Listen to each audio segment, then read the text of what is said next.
चेकतान के खात्मे में वडी अगभाई हुकूमत मुखालिफ धुर ॻाल्हियुनि जे लाइ राज़ी। वज़ीर आज़म शहबाज शरीफ तरफ़ां तहरीक इंसाफ ॻाल्हियुनि जे लाइ कमेटी क़ाइम।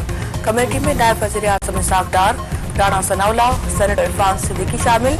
राजा परवेज़ अशरफ, नवीद कमर, ख़ालिद मकबूल सिद्दीकी, अलीम खान चौधरी साली कमेटी जो हिस्सो। स्पीकर रियाज़ सादिक तरफ़ां ॿिन्हिनि धुरियुनि जी कमेटियुनि खे अॼु ॻाल्हियुनि जी दावत। संदसि चवणु आहे त मसइलनि खे ॻाल्हि ज़रिए हल करण बाबति वज़ीर आज़म जो क़दम साराह जोॻो आहे। नेक नियती सां हुकूमत मुखालिफ धुर खे ॻाल्हियुनि जी दावत ॾिनी आहे। ॻाल्हियुनि ज़रिए ई मामलनि खे अॻिते वधाए सघिजे थो।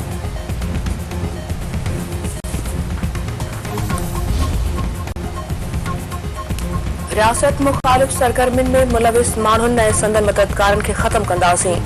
Army chief general Asim Munir जो ऐलान।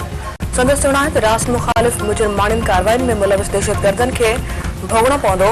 हथियार बंद फौज जी जुरत ऐं मज़बूत अज़म मुल्की ख़ुदमुख्तियारी जो बुनियाद आहे। दहशतगर्दी लाइ भड़काईंदड़ ऐं माली मदद कंदड़नि जो ख़ात्मो कयो वेंदो। शहीदनि जी कुर्बानियुनि खे विसारे नथो सघिजे। शहीद पाकिस्तान जो फ़ख्र आहिनि। पाक फौज सॼे मुल्क में दहशतगर्दनि जो ख़ात्मो यकीनी बणाईंदी। Army chief general Asim Munir तरफ़ां ॾखण वज़ीरिस्तान जो इलाइक़े वाना जो दौरो। पाक फौज जे ऑफिसरनि ऐं जवाननि सां मुलाक़ात।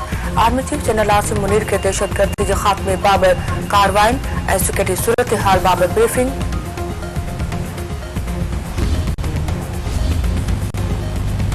जोहीवासी पोहरत बलोचिस्तान में हथियारबंदनि हथां क़तल। पंजगोर में सैलून खोले रोज़गार कंदड़ शमन बबर खे गोली जो खाज बनायो वियो। क़तल जो ऐलान इतला मिलण ते मक़तूल जे घर में कोहराम। ऐं पाकिस्तान ॾखण अफ्रीका खे 36 रन्सुनि तां शिकस्त ॾेई वनडे सीरीज़ में वापसि करे छॾियो। पाकिस्तान पहिरियां बैटिंग कंदे 308 रन्सूं ठाहियूं। ॾखण अफ्रीकन टीम 271 रन्सुनि ते ढेर थी वई। साहिब अयूब जी शानदार सेंचुरी 101 रन्सूं ठाहियूं।